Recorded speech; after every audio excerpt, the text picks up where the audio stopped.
español, ¿sí? Sí. All right. ¿Cómo te llamas? María Paola.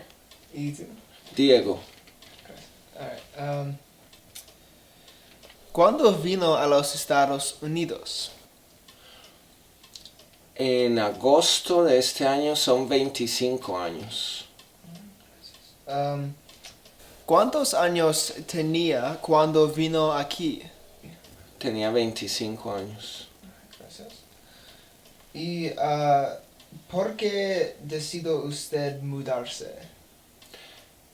Yo estudié medicina en Colombia y me gusta mucho la investigación biomédica. Sí.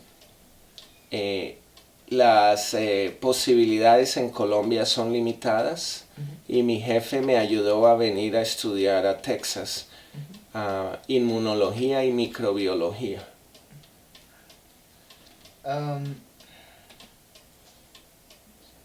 ¿Cuándo aprendió inglés? En Colombia estudiamos inglés en middle school y en high school lo llamamos bachillerato. Pero realmente aprendí mejor el inglés cuando llegué a Texas, Sí. hablando con los americanos.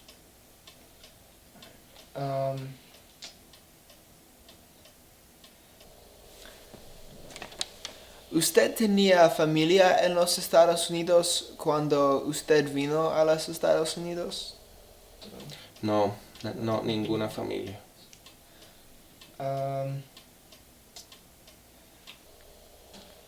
¿Dónde en los Estados Unidos ha vivido? Llegué primero a San Antonio, Texas.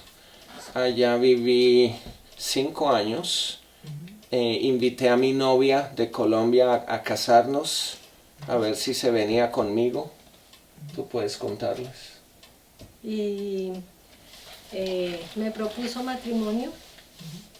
Nos casamos y vine 2 años después de que él llegó.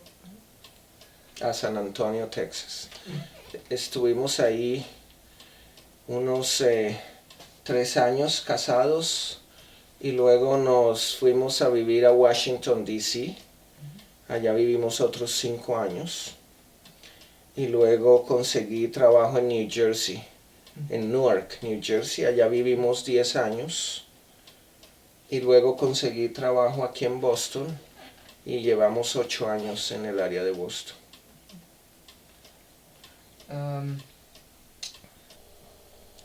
¿Cuáles son las grandes diferencias entre los Estados Unidos y donde usted vivía? La gente es más calurosa, más amable. Les gusta vivir en familia, tener amigos, reunirse. Cuando uno está en la calle, se conversa durante media hora.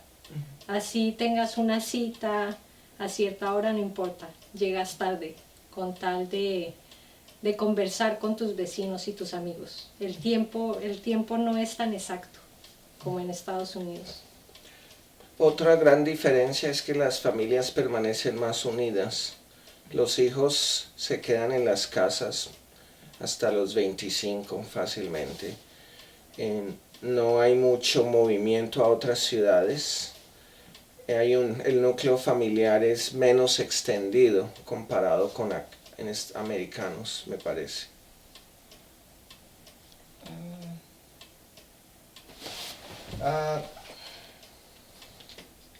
¿Cómo conecta usted con las personas de su cultura aquí?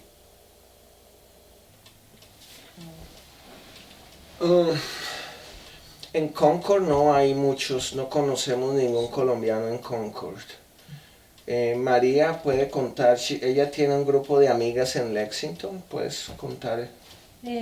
Una prima segunda de mi mamá vive en Lexington y ella se reúne con unas amigas latinoamericanas una vez al mes y me reúno con ellas en diferentes restaurantes.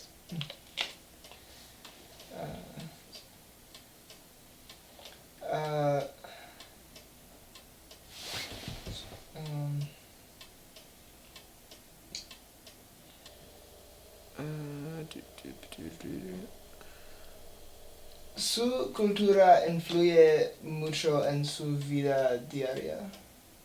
Muchísimo, Sí. sobre todo en Navidad, Año Nuevo. Las tradiciones que tenemos son las colombianas. Por ejemplo, en lugar de celebrar el 25 de diciembre, celebramos Navidad el 24 por la noche. Y también celebramos los Reyes el 6 de enero. 6 de enero. Y el 31 no lo hago ya, pero antes salíamos a caminar por el vecindario con una maleta para asegurarnos que íbamos a viajar mucho el siguiente año. Pero como ya viajo mucho, ya no sigo con esa tradición. Gracias.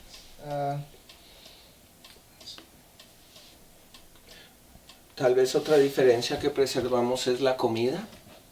Tenemos muchos platos de comida que son muy latinos, que los cocinamos o comemos en las casas de las familias. Por ejemplo, los tamales es la hoja del plátano y se prepara con carne, arroz, verdura y se cocina. Comemos una especie de pan que se llama la arepa, es hecho de maíz, y unos también como panes que se llaman buñuelos, unos postres que se llaman natilla. Hay mucha comida de la tradición latinoamericana de muchos siglos que los traemos y aquí los comemos, o en la casa o con las familias amigas.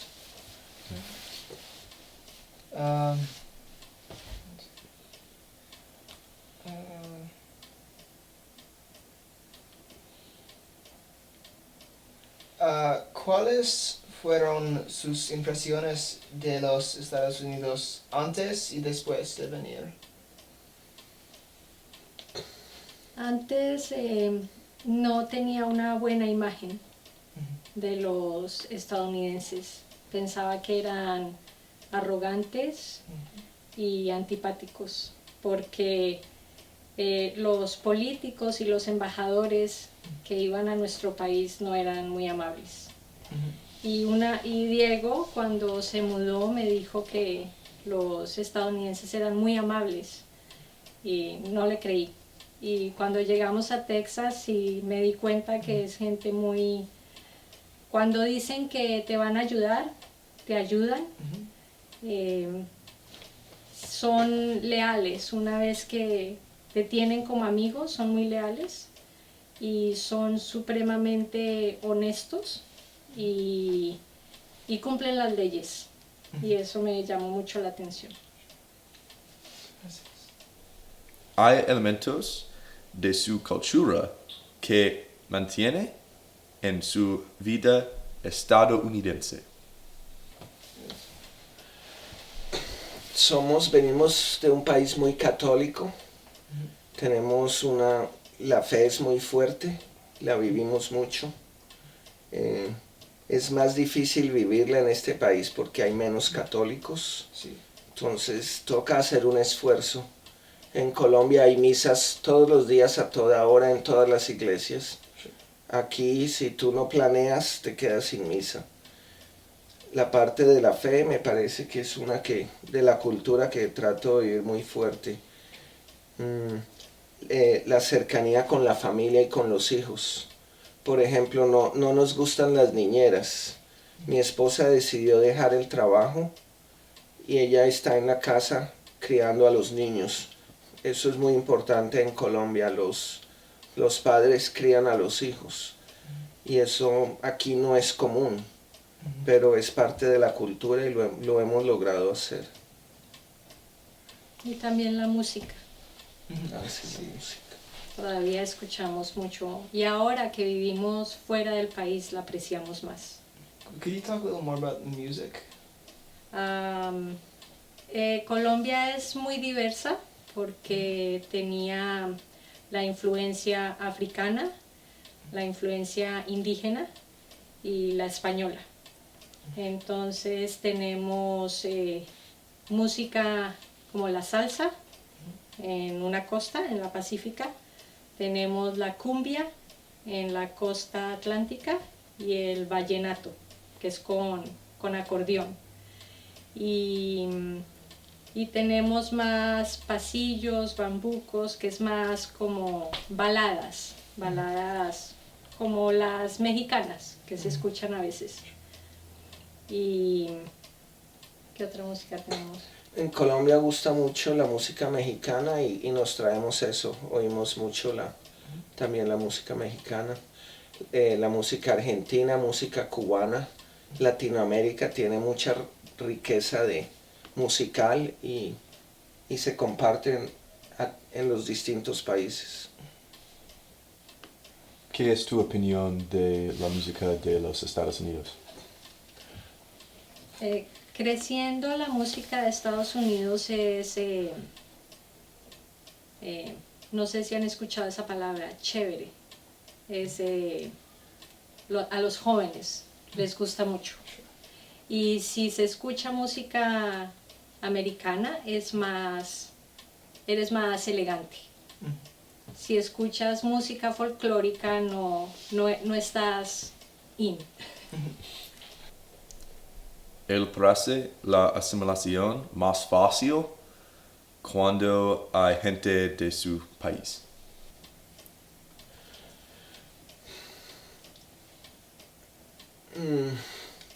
Hay dos tipos de inmigrante latinoamericano a Estados Unidos. Uno es el inmigrante de familia. Cuando ya hay un familiar acá, pide a la familia. Es un proceso lento, pero eventualmente les dan permiso. Viene una persona y trae dos traen 4, 16, se vuelve logarítmico. Conocemos varias familias así. Por ejemplo, en East Boston, cerca de Logan, hay la mitad de un pueblo de Colombia se vino. Se demoraron 50 años. Es impresionante. Esa comunidad se asimila menos porque están muchos muy rodeados de su misma gente. Nosotros somos un inmigrante distinto, no nos vinimos porque nuestra familia estaba acá, nos vinimos por razones de educación y no hemos traído a ningún familiar. Entonces me parece que nos asimilamos más a la cultura americana porque de pronto no tenemos la otra cultura. ¿Era más difícil de asimilar en Concord que otras ciudades? Yo diría que San Antonio era muy fácil. San Antonio es una mezcla de la cultura americana y mexicana.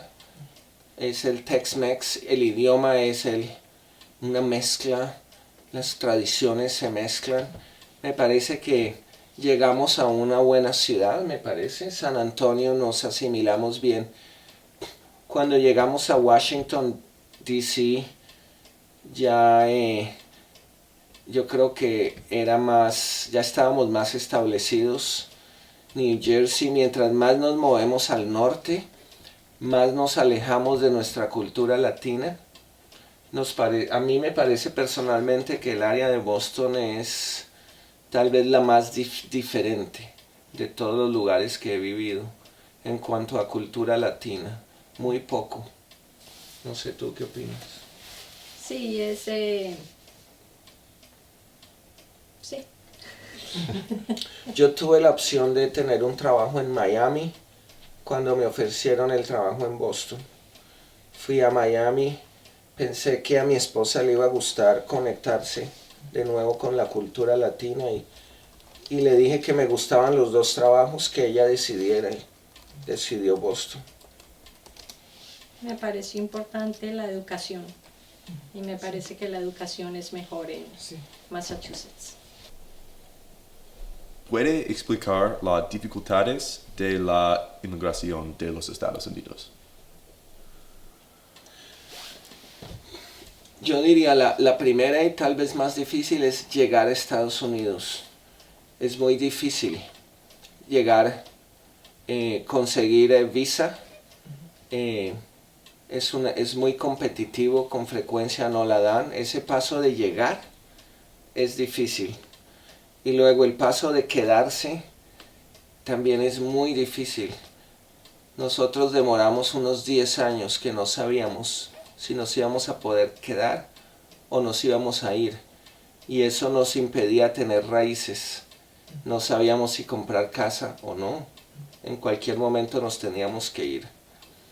Finalmente, cuando ya es seguro que te puedes quedar, me parece que el hecho de que el inglés no es tu primer idioma es algo muy difícil. Tú te expresas mejor en tu lengua materna. Y a pesar de que te vuelves bilingüe y cada vez hablas mejor el inglés, nunca es lo mismo. Esa parte yo todavía no me acostumbro del todo. Incluso con nuestros hijos, el menor aprendió muy bien el español, la segunda muy mal y el tercero nada. Y esa parte nos ha costado mucho, la pérdida rápida del idioma en la siguiente generación. Para pedir visa te exigen muchos papeles y tienes que tener una solvencia económica muy alta. Y una vez que te dan la visa, por ejemplo con Diego, cada vez que cambia de trabajo, tiene que aplicar nuevamente. Y ese proceso es muy largo porque no sabes si el que te está empleando va a mantener tu visa o te la va a quitar cuando pierdas el puesto. ¿Qué reformas de inmigración cree usted que deben aplicarse en los Estados Unidos? Es un grande... Sí, Es un grande contexto, sí. pero es importante. Pero puedo dar una respuesta simple. Me parece que el sistema de inmigración de Estados Unidos está dominado por las familias. La gran mayoría de los inmigrantes que llegan legalmente es porque los piden las familias. Eso crea un sistema que estimula a toda costa que llegue uno. Una vez uno llega y se legaliza, el resto de la familia, así se demoren 30 años, ya logran venirse. Es un sistema, me parece que funcionaba bien hace 100 años, pero ahora en la parte económica, cuando se requieren trabajos de inmigrantes, es muy difícil, las visas son muy escasas. A mí mismo me pasa ahora que en mi trabajo yo quiero contratar biólogos, médicos de Europa, Latinoamérica, Japón. Es dificilísimo conseguir visas legales. Entonces me parece que eso explica primero el cuello de botella de inmigración, que hay mucha gente que quisiera venirse y no puede. Pero por otro lado, los que logran cruzar ilegalmente, cruzan y se exponen a la muerte. Entonces me parece que el sistema debería cambiarse de familiar a económico y no hacer que cuánto dinero tengas sea lo que te permite conseguir una visa legal, sino hay un trabajo, te necesitan y tú tienes la habilidad, ven y trabajas. Esa me parece que el sistema se ha demorado mucho en dar el cambio. Además que la persona que entra ilegalmente al país generalmente no va a un abogado a pedir ayuda porque tiene miedo que lo devuelvan al país. Y se quedan ilegalmente, algunos pagan impuestos, pero otros simplemente viven escondidos toda su vida.